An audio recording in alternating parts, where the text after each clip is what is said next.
Sasa tuelekee hapa ambapo serikali inatarajiwa kutumia bilioni 53.8 kukamilisha miradi ya kimkakati ikiwemo masoko ya kisasa, ujenzi wa shule mpya za kisasa, miradi ya afya na barabara katika manispaa ya Kigoma Ujiji mkoani Kigoma. Hiyo miradi inatarajiwa kuongeza uchumi pindi itakapokamilika, huku wakandarasi wakitakiwa kuzingatia ubora kuendana na fedha zilizotolewa, ambapo kutoka pale Kigoma mwanahabari wetu senior wa kanda ya Ziwa Kadislaus Ezekiel na habari hiyo.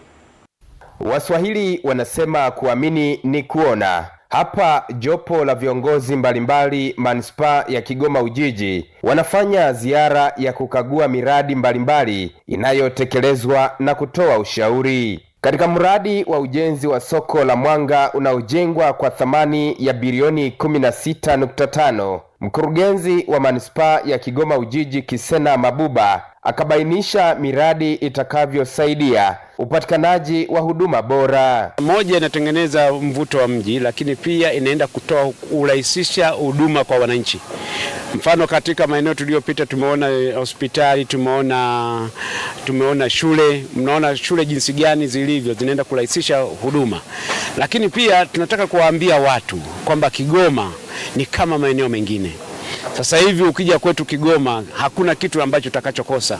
Utaona maendeleo yaliyopo katika mikoa mingine imo. Kwa hiyo kuna kazi kubwa inayofanywa na serikali ya awamu ya 6 katika manispaa yetu ya Kigoma na mkoa mzima wa Kigoma. Sasa hivi Kigoma, yale mabegi tuliyokuwa tukifunga kwenye mifuko ya plastiki, sasa hivi hatufungi kwa sababu hakuna vumbi tena.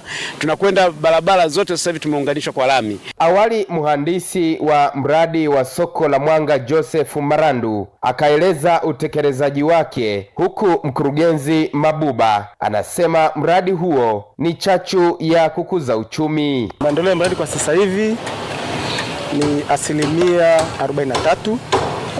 Mafundi sasa hivi wanaendelea na slab ya pili, maandalizi ya slab ya pili na nguzo. Kwa hiyo tunategemea mpaka tarehe 24 Aprili 2026 tutakuwa tumeshamaliza mradi.